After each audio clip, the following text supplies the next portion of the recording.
Huge crowds, loud chants, and a question now dominating political circles in Western Kenya.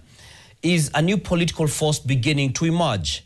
Edwin Sifuna's two-day tour of Trans Nzoia and Bungoma counties has reignited debate over whether the region's long-established political order is beginning to shift or whether the excitement is simply another passing political moment.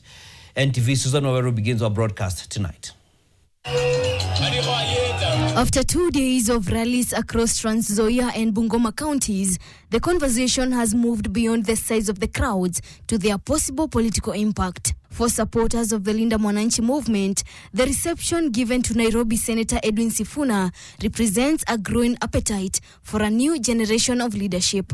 Nilianza kazi hapa Kitale na Bungoma na Muliro. Nikafanya na Wamalwa. Sasa nafanya na Sifuna. I am to tell you we are going to walk this journey together. Ruto hana njia ya kurudi ndani ya State House. Hana njia. Na nyinyi nataka mkae ngumu, mkae ngangari, mfuate ule mfano ambao uliwekwa na ndugu zetu wa Kapchai. Edwin Sifuna is no stranger to national politics. As the former Secretary General of the Orange Democratic Movement ODM and Nairobi Senator, he has become one of the opposition's most outspoken voices, often taking on the Kenya Kwanza administration both inside and outside parliament. Political analyst Herman Manyora believes Sifuna's growing national profile has helped him connect with voters in Western Kenya. Sifuna was on the skylines. And the Luya lifted their head, they looked up, they saw a Luya up there. And they quickly identified.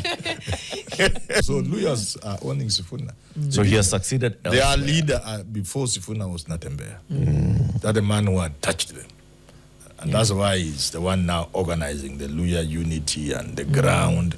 Manyora argues that Sifuna's emergence is placing new pressure on leaders who have dominated the region's politics for decades. You can deal with something that has a form, something you can touch, you know, something that has a shape and that occupies space. But Sifuna is formless, he's shapeless, he's a spirit. He's dealing with a spirit. The tsunami. Sifuna is now becoming like Raila. Raila was a spirit. Okay. Yes. But political analyst Barak Muluka argues the story is bigger than one individual. He says the reception reflects a wider demand for political renewal, especially among younger voters. It's a very significant visit, which is sending a message, a very firm message across the political terrain within both the opposition and the government, that there is a new sheriff in town. Maybe the player who had been forgotten on the pitch, whom nobody took seriously, and who in a very significant sense seems set to redefine the political arena. Muluka says that sentiment could reshape politics well beyond Western Kenya if it continues to gather momentum. I think the region is taking Edwin Sifuna as given.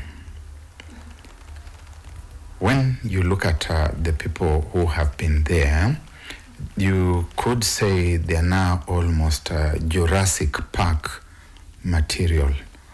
They are dinosaurs, political dinosaurs, people who have ossified, people who have had their day in the arena. However, analysts caution that it is too early to declare a political shift. Western Kenya still has powerful political networks built over decades, including those associated with Prime Cabinet Secretary Musalia Mudavadi, National Assembly Speaker Moses Wetangula, and Cabinet Secretary Wycliffe Oparanya. Whether the crowds mark a temporary political moment or the rise of a new opposition force remains a subject of debate, but Edwin Sifuna's tour in Western Kenya has placed him at the center of the region's evolving political conversation.